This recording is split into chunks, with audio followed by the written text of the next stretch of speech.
आज जो मैं डिज़ाइनिंग करने जा रही हूँ वो है आलिया कट। उसके लिए मैंने ये फैब्रिक लिया है और ये लेस है जो हमारे पिछले फैब्रिक में से बची हुई थी, मैं इसका यूज़ करूँगी।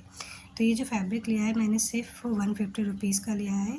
ये देखिए इस तरह से मैंने 4 तय कर लिए हैं। अब मैं इसकी कटिंग करने जा रही हूँ। उसके लिए मैंने शोल्डर नाप लिए हैं 6.5 और 6.5 ही हम नीचे निशान लगाएंगे और जितना हमने ऊपर लगाया है 6.5 इस तरह लगा के हम इसका एक स्क्वायर बना लेंगे। उसके बाद हम आर्म होल की गोलाई देंगे। आर्म होल की गोलाई देने के बाद हम इसका मेजर कर लेंगे चेस्ट का जो होगा 10 इंचेस पे।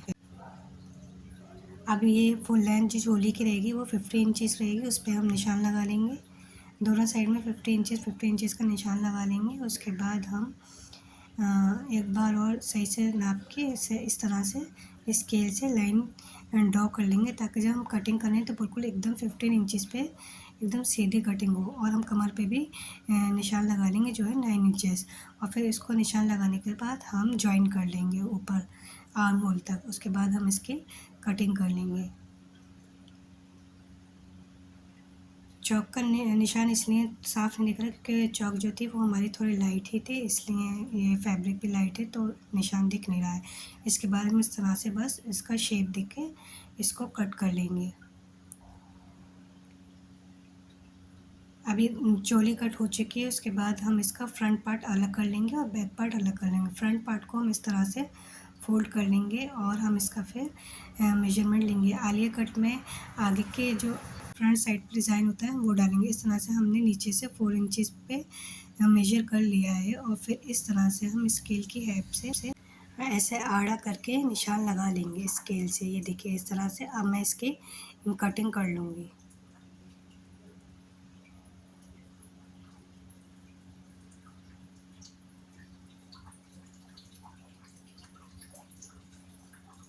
ये मैंने इसकी कटिंग कर ली है। ये फ्रंट पार्ट है इसका और इस तरह से इसकी कटिंग होनी है, ठीक है। अब ये क्या है, ये बॉटम का पार्ट है नीचे का है, क्योंकि ये 2 पार्ट में कट होनी है, एक ऊपर का और एक नीचे का। तो जो नीचे की जो फुल लेंथ रहेगी वो 36 इंचेस रहेगी। तो हम जो बैक पार्ट है उसको हम पहले कट करके अलग कर लेंगे 36 इंचेस पे। ये देखिए मैंने इसको अलग कर लिया है बैक पार्ट को। अब मैं फ्रंट पार्ट को कट करूँगी। तो ये जो है ये वही कटिंग है जो हमारी चोली में से बची हुई थी। तो हमें जब फ्रंट पार्ट को कट करना है तो हम इसको इस तरह से ऊपर रखेंगे।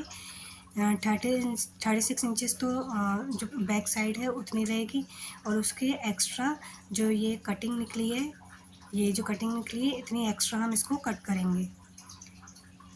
ये दोनों साइड से मैंने इसको मेजर कर लिया है, ये दोनों साइड से बराबर होनी चाहिए।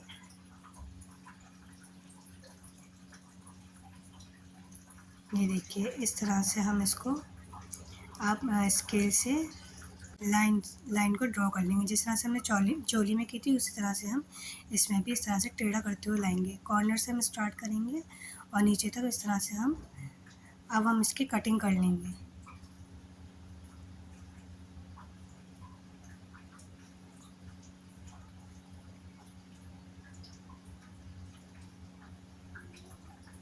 ये देखिए मैंने इसकी कटिंग कर ली है। अब हम जो नीचे से है उसको नीचे से भी हम इसको कट कर लेंगे एकदम सीधा।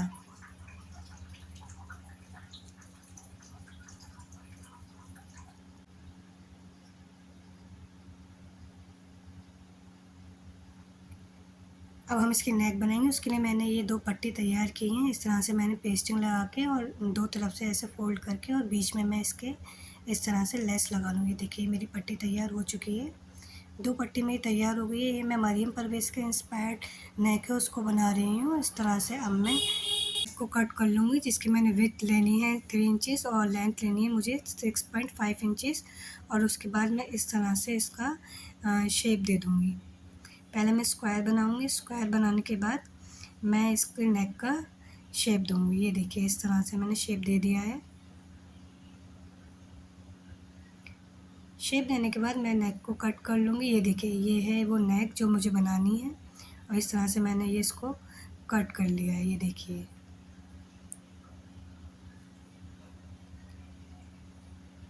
अब नेक को हमने कट करके फैब्रिक पर पेस्ट कर लिया है। अब ये फ्रंट पार्ट है उसको मैंने ले लिया है, मैंने तैयार अस्तर वस्तर लगा कर उसको तैयार कर लिया है। अब मैं इसकी नेक बनाऊँगी, उसके लिए मैं नेक को इस पे स्टिच कर लूँगी।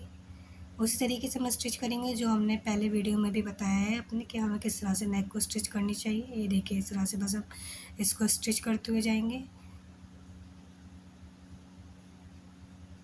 अब स्टिच करने के बाद मैं इसको कट करके पलट लूँगी। ये देखिए इस तरह से हमने इसको पलट लिया है। हल्का सा वी शेप है ये, गोलाई में जो वी शेप आता है वो होता है। अब मैं जो ये पट्टियाँ हैं इस तरह से लगाऊँगी, तो करीब 2 इंचेस करीब ऊपर मैं इस तरह से इसको लेस के अंदर दबाती हुई पट्टी को लेकर आऊँगी। ये देखिए इस तरह जैसे मैं लगा रही हूँ। लगाने के बाद इसको इस तरह से हल्का सा टेढ़ा करते हुए लेकर जाएंगे और मैं नीचे तक इसकी सिलाई लगा दूँगी। अभी मैं उस पट्टी को नीचे से जॉइन नहीं करूँगी क्योंकि दोनों पट्टी का मेजरमेंट लेके जो एक सा रहना चाहिए तभी मैं इसको आप दोनों को जॉइन करूँगी। तो अभी तो बस मैं ये सेट करके देख रही हूँ। उसके बाद मैंने बस वहीं तक सिलाई लगाई जहाँ तक, और ये बीच में एक जो स्क्वायर शेप मुझे देना है उसके लिए मैंने एक और सिलाई लगा ली। अब ये दूसरी साइड है उसको भी मैं स्टिच कर लूँगी। उसके लिए मैं ये देखिए इस तरह से मेजर ले रही हूँ, बिल्कुल बराबर आनी चाहिए। जितने ये कंगोड़े टाइप पे सिलाई लगी बस उतनी पे ही मैं सिलाई लगाऊँगी, क्योंकि दोनों साइड हमारी सेम होनी चाहिए। उसके लिए हमें बहुत ध्यान देना है। मैंने भी काफ़ी ध्यान दे के इसको नेक को बनाया है। ये देखिए इस तरह से।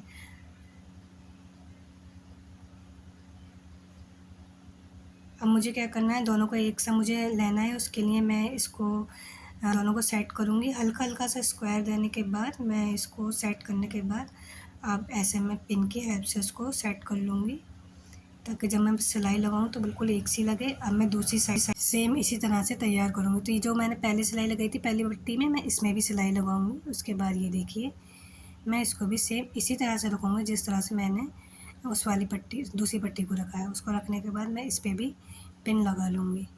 अब मैं इसको स्टिच कर लूँगी। मैं बीच बीच में नेक को देखते हुए जा रही हूँ कि सेम बन रही है या नहीं बन रही है। ये देखिए बिल्कुल एकदम सेम बनी है, बिल्कुल तैयार हुई है ये मेरी नेक। अब मैं इसका शोल्डर जॉइन करके जो बैक नेक है उसको ही बना लूँगी। अब ये जो है मेरा नीचे का पार्ट है जिसमें मैं ये चुन डाल रही हूँ, उसके लिए मैंने अपनी सिलाई को बड़ी सिलाई कर ली है। और बड़ी सिलाई करने के बाद मैं इस तरह से इसमें सिलाई लगाती जा रही हूँ। लेकिन ये फैब्रिक कुछ इस तरह सा है कि मुझे धागे को खींचना ही नहीं पड़ा, ये इसमें अपने आप ही चुन पड़ गई थी। ये देखिए खुद ही इसमें चुन पड़ी है, मैंने बस हल्का सा कहीं कहीं से इसको फैब्रिक को खींचा था। अब मैं इसको फ्रंट पार्ट में जॉइन कर लूँगी। जॉइन करने के लिए पहले हम क्या करेंगे, जो मिडिल पार्ट है दोनों का उसको आपस में मिडिल पार्ट में आपस में मिला के पहले हम इसको स्टिच कर लेंगे। ये देखिए इस तरह से मैंने इसको पहले मिडिल पार्ट से मिला के एंड तक इसको मैंने स्टिच कर लिया है।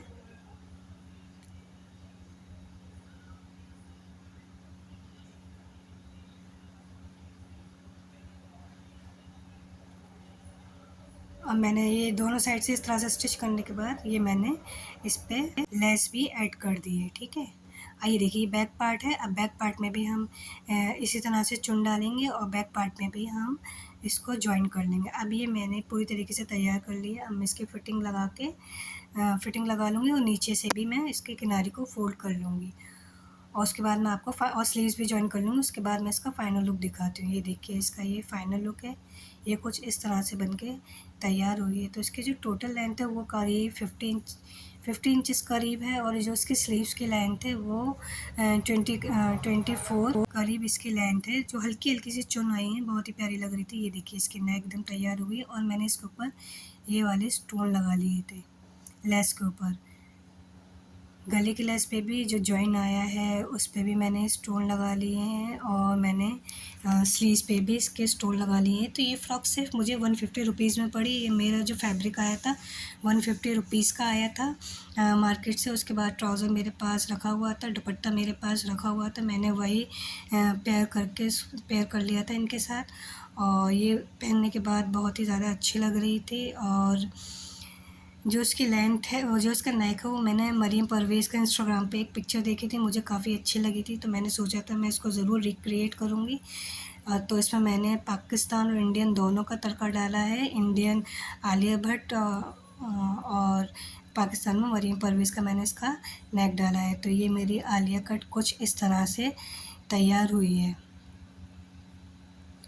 इसकी जो लेंथ है वो नी तक है, मैंने फुल लेंथ रखी है इसकी, अनारकली टाइप रखी है मैंने ये। और ये देखिए, ये पहनने के बाद कुछ इस तरह से है।